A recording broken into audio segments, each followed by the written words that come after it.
अस्सलाम वालेकुम नाज़रीन, उम्मीद करता हूँ आप तमाम लोग खैरियत से होंगे। आज की बज़ाहिर मीडिया के लिए और सबके लिए सबसे इंपॉर्टेंट खबर जो है वो मेरे नज़दीक बहुत इंपॉर्टेंट खबर नहीं है, लेकिन इसने बहुत वो हाइप पकड़ी हुई है, हर जगह पे डिस्कस हो रही है, तो चलो मैं भी इसको डिस्कस कर देता हूँ। वरना मैं तो पहले दिन का कह रहा था कि इलेक्शन से पहले का ये जो पीपल्स पार्टी पीएमएलएन की आपस की रिफ्ट और ये तकारीर एक दूसरे के खिलाफ थी, सब दिखावा था।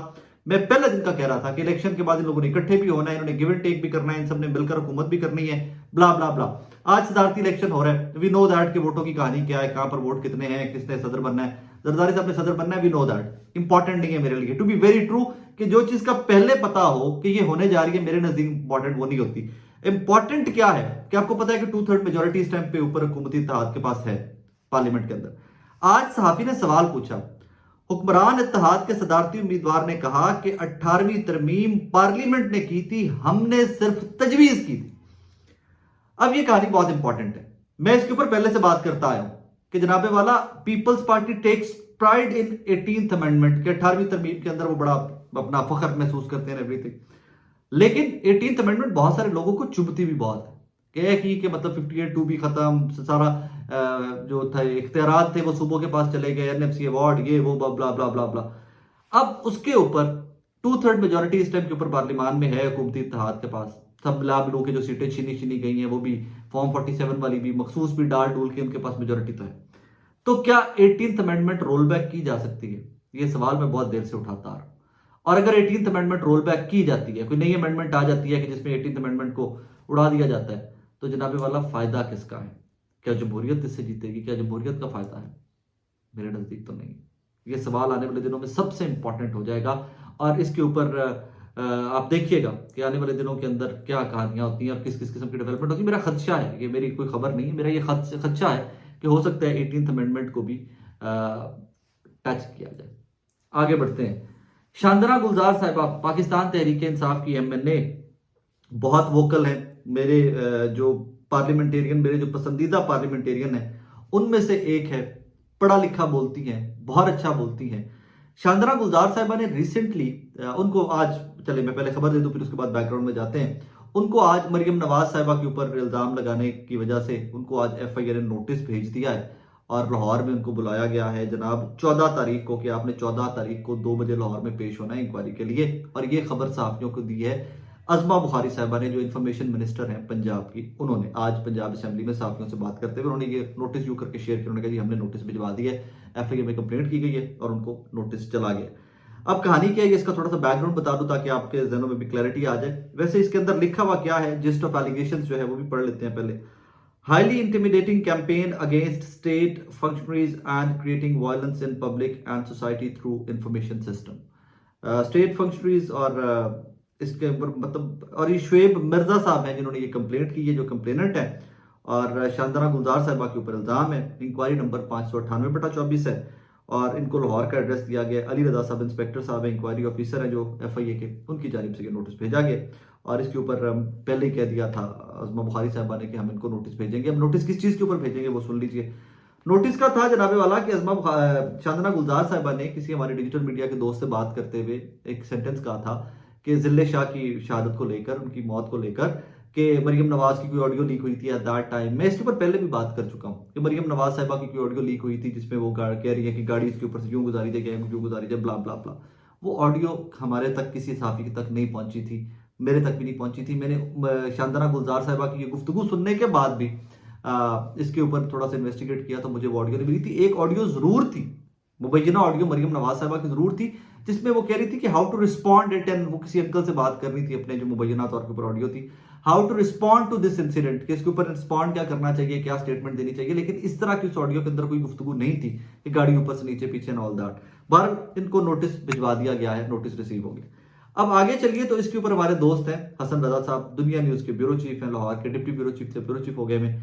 वो लिखते हैं कि पहले पीटीआई भी यही करती थी, फिर 16 माह में यही हुआ, अब फिर वही काम शुरू कर दिया गया है। इदारों को सियासी मकासद के लिए इस्तेमाल नहीं करना चाहिए, हसन रजा साहब ने लिखा है। और इस पे अजमा बुखारी साहिबा ने रिस्पॉन्ड किया है, यह सियासी मकसद है। एक खातून मेंबर असेंबली मीडिया पर, वजीर आला पर छोटा मोटा नहीं कत्ल का इल्जाम लगाया है। आप ही फरमा दें, जहां उनके मुंह से निकली हर बात पे पूरा प्रोपोगंडा होता है, हम किसका दरवाजा खटखटाएं? या अब कत्ल का झूठा इल्जाम भी कब तक हंस के सह लेंगे। इसको रिस्पॉन्ड किया है अजमा बुखारी साहबा ने। वो कहती है कि हमारी वज़ीर आला के ऊपर झूठा कत्ल का इल्जाम लगा दिया शांतना गुलजार साहबा ने, तो हम कहाँ पर जाएं। आप कहते हैं जी हम इदारों को सियासी मकासद के लिए इस्तेमाल कर रहे हैं, तो आप ये हमें बता दें कि हम फिर कहाँ पर जाएं। सो आई थिंक ये इसके ऊपर हुकूमत ने बड़ा वो एम्फेसाइज किया हुआ है और अजमा बुखारी साहब ने प्रेशर किया है इसके ऊपर। तो आई थिंक ये फर्दर प्रोसीड करेगा इंक्वायरी। तो 14 तारीख को शांतना गुलजार साहब जब तशरीफ लाएंगे लाहौर, अगर मैं लाहौर में हुआ उस दिन, तो कोशिश करूंगा कि मैं उनको भी FIA के दफ्तर के बाहर से गुफ्तगू हो सके, उनसे भी रिकॉर्ड किया जा सके उनको कि क्या how do you respond to all this, और वो कौन सी ऑडियो थी जो आप तक आई थी। बहरहाल ये बड़ी खबर थी कि शांतना गुलजार साहिबा को FIA ने नोटिस भेज दिया। आगे चलिए तो आयशा भुट्टा साहिबा पाकिस्तान तहरीक इंसाफ की एक्टिविस्ट हैं, और उन लोगों में मैं जाती तौर के ऊपर जानता हूं, मैं बहुत कम लोग हैं, मैं अपनी जात की गवाही नहीं दे सकता तो मैं लोगों की क्या गवाही दूं। मैं बहुत कम लोग हैं जिनके बारे में आंखें बंद करके कह सकता हूं कि यार ये शरीफ लोग हैं, खानदानी लोग हैं। आयशा भुट्टा is one of those people. कल विमेन डे के ऊपर PTI ने जब सारी खवातीन की वो वीडियोस पोस्ट की कि जी हमारी ये वीडियो बिहाइंड द बार्स हैं एंड विमेन डे उनके नाम किया एंड एवरीथिंग, उसमें आयशा भुट्टा का नाम नहीं था। आयशा भुट्टा की वीडियो में फुटेज भी नहीं थी और फोटो शोटो भी नहीं लगी हुई थी। उसके बाद डिजिटल मीडिया के ऊपर एक नई बहस का आगाज हुआ कि वाई आयशा भुट्टा इज इग्नोर्ड। तो उसके ऊपर काफी सारे लोगों ने ट्वीट्स भी किए, काफी सारे लोगों ने ब्लॉग भी किए इसके ऊपर कि जी why she is not part of any वो जो वीडियो शीडियो जो बनाई है आपने विमेन डे के लिए। तो उसके ऊपर PTI ऑफिशियल के कुछ लोगों का कहना था कि जनाब उन्होंने, उनकी फैमिली ने मना किया हुआ है और इस वजह से हम उनका नाम नहीं ले रहे। और फिर उनकी फैमिली से भी बात हुई कुछ दोस्तों के तवस्सुत से, तो उन्होंने कहा जी हमने कहीं पर मना नहीं किया। वो स्क्रीनशॉट भी मेरे पास पड़ा, उन्होंने कहा जी हमने कहीं पर मना नहीं किया और हम बड़े दुखी हैं, हम बहुत हर्ट हैं कि आयशा भुट्टा साहिबा का नाम नहीं लिया गया। अब इनका थोड़ा सा मैं बैकग्राउंड आपको बता दूं। आयशा भुट्टा साहिबा की फैमिली सऊदी अरेबिया में बिजनेस करती थी, इनकी फैमिली अमेरिका में भी रहती है, ये लाहौर में रहती थी। और वो जो होते हैं ना कि एक बेहतर Pakistan, she is one of those people कि उस क्लास की खातून जरूर है कि दुनिया के किसी भी खत्ते में रहना चाहें, किसी भी मुल्क में रहना चाहें तो रह सकती हैं, अफोर्ड कर सकती हैं। वहाँ पर इनको शहरी बनना, वहाँ की नेशनलिटी लेना इज नॉट अ प्रॉब्लम। और इनकी फैमिली ज़्यादातर अभी भी सऊदी अरेबिया और अमेरिका में। But she was one of those people के जो नया पाकिस्तान, चेंज, बेहतरी पाकिस्तान के लिए, उनके लिए बड़े कंपैशनेट होते हैं, बड़े पैशनेट लोग होते हैं। तो वो she was that kind of woman कि जी मैं पाकिस्तान की बेहतरी के लिए काम करना है, बच्चों के मुस्तकबिल के लिए काम करना है, एवरीथिंग। इनकी गिरफ्तारी 9 मई के दिन ही गिरफ्तारी हुई इनकी रात को। तो उससे कुछ देर पहले ही इनकी वालिदा का इंतकाल हुआ था and she was very attached to her mother. You know that because मैं पर्सनली जानता हूँ आयशा भुट्टा साहब को, मेरी बहनों जैसी हैं, सगी बहनों जैसी हैं। तो वो क्राइसिस के बाद ये जेल चली गई, उसके बाद जेल से ये रिहाई मिली इनको, रिहाई के बाद फिर दोबारा इनको गिरफ्तार कर लिया गया और उसके बाद PTI की जानिब से इनकी ज़ात के ऊपर लेकर खामोशी थी। मुझे नहीं पता कोई इंटरनल ग्रुपिंग है, इंटरनल रिफ्ट है, मुझे नहीं पता।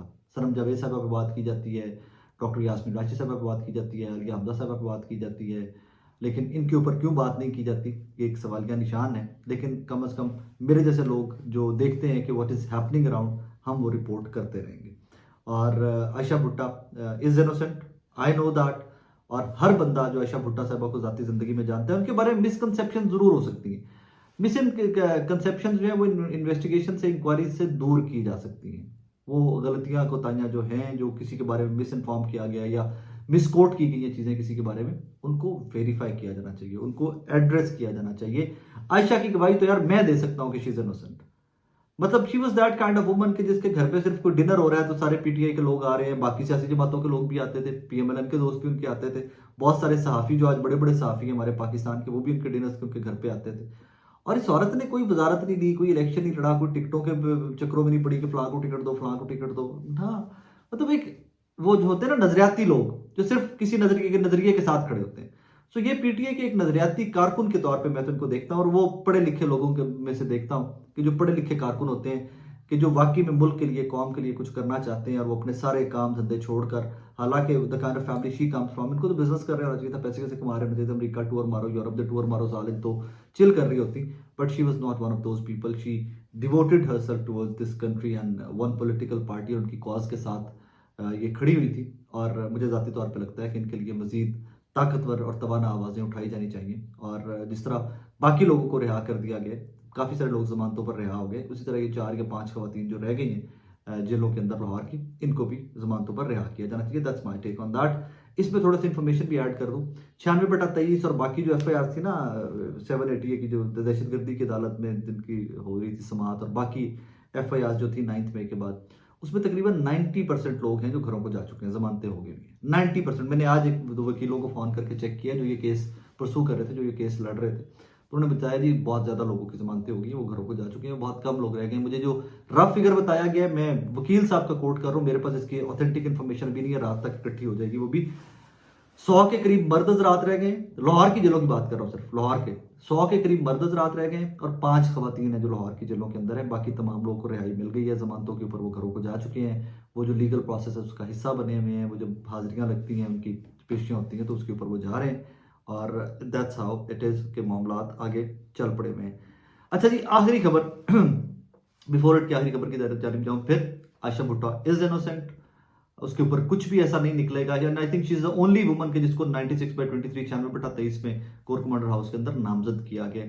मैं जितना जाती तौर के ऊपर उनको जानता हूं, मैं उस चीज की गवाही दे सकता हूं कि वो किसी भी तोड़ फोड़, किसी भी पुरतशद्दुद वाक़े के अंदर आयशा भुट्टो साहिबा नहीं इन्वॉल्व हो सकती। मैं जाती तौर पर सालों से जानता हूँ। उनके बारे में कोई मिसकंसेप्शन है, कोई गलतफहमी है, तो उसके ऊपर मजीद फर्दर फौरी इन्वेस्टिगेट करके उनको जमानत पर रिहा किया जाना चाहिए, बिकॉज वो लीगल प्रोसेस का हिस्सा हैं, पहले से है, क्योंकि एक दफ़ा जब जमानत पे बाहर आई थी तो वो लीगल प्रोसेस का हिस्सा हैं। वो पाकिस्तान छोड़कर भागने वालों में से नहीं है, वो लीगल प्रोसेस का हिस्सा रहेंगी और उनके लिए हम सबको मजीद आवाज़ उठानी चाहिए कि उनको जो इंसाफ की फराहमी है उनके लिए वो यकीनी बनाई जाए। अच्छा जी, आखिरी खबर, ये इंपॉर्टेंट खबर है, लेकिन पता नहीं इसने इतनी क्यों नहीं आई बॉल्स कैच किए। इलेक्शन कमीशन में खैबर पख्तूनख्वा के वजीर आला अली अमीन गंडापुर की नायली के लिए दरखास्त दायर कर दी गई। इलेक्शन कमीशन में दरखास्त PK 113 से जमीयत उलमा इस्लाम के उम्मीदवार कफील निज़ामी ने दायर की। दरखास्त में कहा गया कि अली अमीन गंडापुर ने कागजात नामजदगी में अपनी जायदाद के मुतालिक गलत बयानी की। दरखास्त में इस्तदा की गई है कि अली अमीन गंडापुर को 62(1)F के तहत नाअहल किया जाए। अब ये जो है ना कहानी, जो लटक रही है तलवार अली अमीन गंडापुर के साहब के सर के ऊपर, ये किसी टाइम पे चल भी सकती है। मैं नहीं कहता कि ये दरखास्त बिल्कुल ठीक है और अली अमीन गंडापुर ने 2 नंबरी की, क्योंकि मुझे नहीं पता इस चीज़ का, लेकिन ये खबर बहुत इंपॉर्टेंट है। रीज़न कि अली अमीन गंडापुर बहुत सारे लोगों को खटकते हैं। अली अमीन गंडापुर से बहुत सारे सहाफ़ी, बहुत सारे हल्के जो हैं वो खुश नहीं थे। उनको लगता था कि ये मज़ामत की सियासत करने वाला शख्स है, ये PTI का जो मज़ामती फेस है ना, जो रिटालिएट करने वाला फेस है, इमरान खान साहब की जो चॉइस है अली अमीन गंडापुर, ये रिटालिएशन का फेस है, ये मज़ामत का चेहरा है, ये मज़ामती सियासत करेगा, ये ऊपर फेडरल गवर्नमेंट के साथ कोई बहुत अच्छे से नहीं चलेगा, तो ये रिटालिएट करेगा बार बार। और हमने देखा भी कि उनकी रिसेंट स्पीचेस जो हैं वो एग्रेसिव स्पीचेस हैं। उन्होंने आते 9 मई की बात की, उन्होंने कहा जी हमारा हिस्सा दो, जो विफाक हमारे पैसे खा के बैठा है वो दो, इस तरह की सारी स्टेटमेंट्स उन्होंने दी। सो वो एक एग्रेसिव पॉलिटिक्स पे बिलीव करते हैं अली अमीन गंडापुर साहब की। तो उस पॉलिटिक्स के ज़रा इसको थोड़ा पैराहे में देखें, उसके बैकग्राउंड में देखें, तो ये दरखास्त जो है अभी ऊपर इसके ऊपर अमल दरामद होता है नहीं होता मुझे नहीं पता, लेकिन एट सम पॉइंट अगर इसमें कोई भी सब्सटेंस निकल आया तो ये अली अमीन गंडापुर साहब और KP PTI के लिए ये एक बड़ी खबर साबित हो सकती है। इसके ऊपर अमल दरामद हो सकता है अगर इसमें कोई भी सब्सटेंस छोटा मोटा भी ढूंढ लिया ना इलेक्शन कमीशन ने या वकील ने, ये जो दूसरे साहब हैं जिन्होंने दरखास्त दी है, तो इसके ऊपर नताइज काफ़ी गंभीर हो सकते हैं। बाकी देखिए जो भी फर्दर डेवलपमेंट्स होंगी इंशाल्लाह आप तक पहुंचाता रहूँगा। अपना बहुत सारा ख्याल रखिएगा, दुआ में याद रखिएगा। अल्लाह हाफिज़।